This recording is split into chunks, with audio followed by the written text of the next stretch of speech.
Welcome back to our indie highlight, and today I'm talking about a game called B.I.O.T.A. It's a 2D action platformer from a dev team called Small Bros and published by Retrovibe. You play as various characters from an elite military unit called the Gemini 2 Squad. They are tasked to find a lost science team and uncover more about an alien race.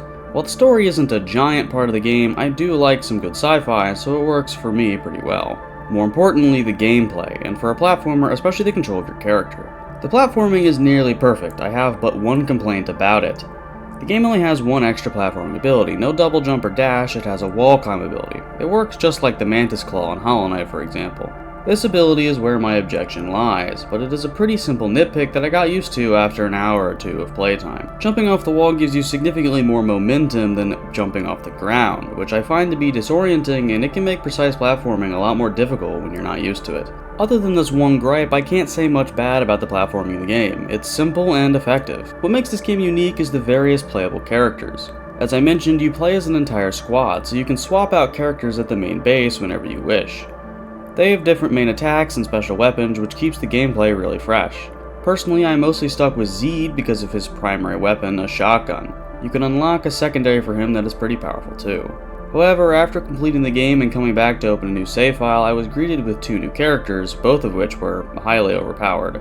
The game's enemies were pretty much par for the course. They did not stick out to me, which means they weren't amazing, but it also means there was nothing noticeably wrong about any of them, unlike Fashion Police Squad, which is something I complained about a lot. The bosses, on the other hand, were much more memorable. At first, I was worried I would not like them. This first one, where you have to drop barrels into the boss's mouth, was somewhat frustrating and a poor boss to fight first.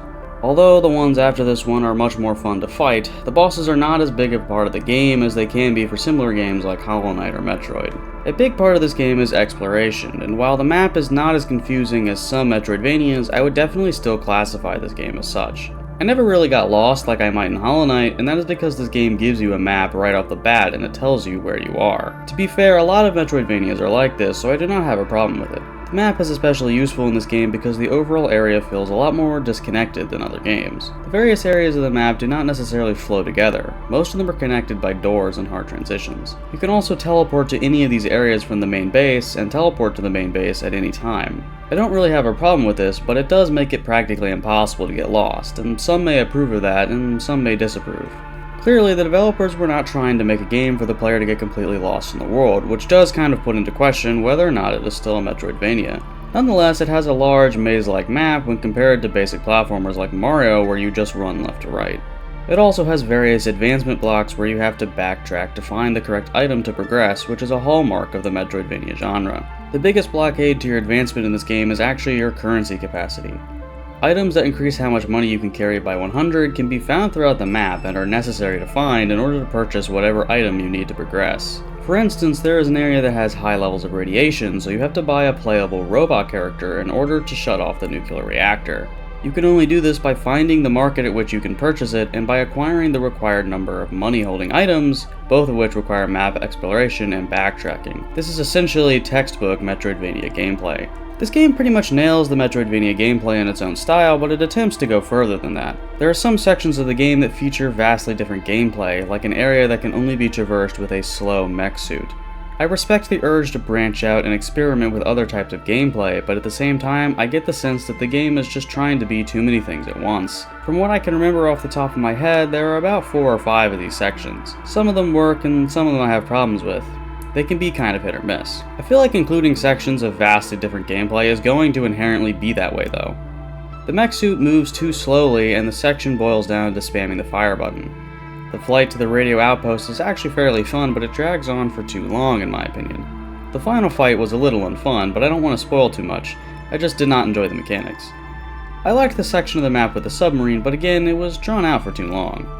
I think sections like these to mix up the gameplay can be good. They are not inherently bad, but they need to be short and sweet, especially when the game's core gameplay is so good. The art in the game is the definition of less is more.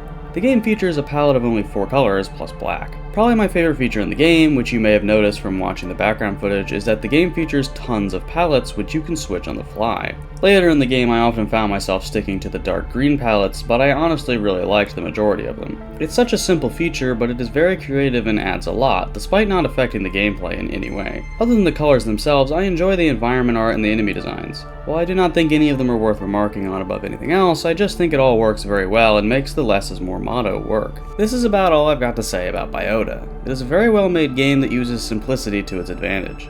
While it does have some annoying sections, powering through them is more than worth it. I liked this game so much that I decided to go back and grab all the achievements, which is a goal I am yet to achieve, but nonetheless I've gotten much closer. I picked this game up for about $6 and it was well worth the money. Having played it all the way through, I can definitely say it is worth the full price as well. Overall, I would give it an 8 out of 10 and I most certainly recommend checking it out. Steam page and dev socials will be in the description, and thanks for watching.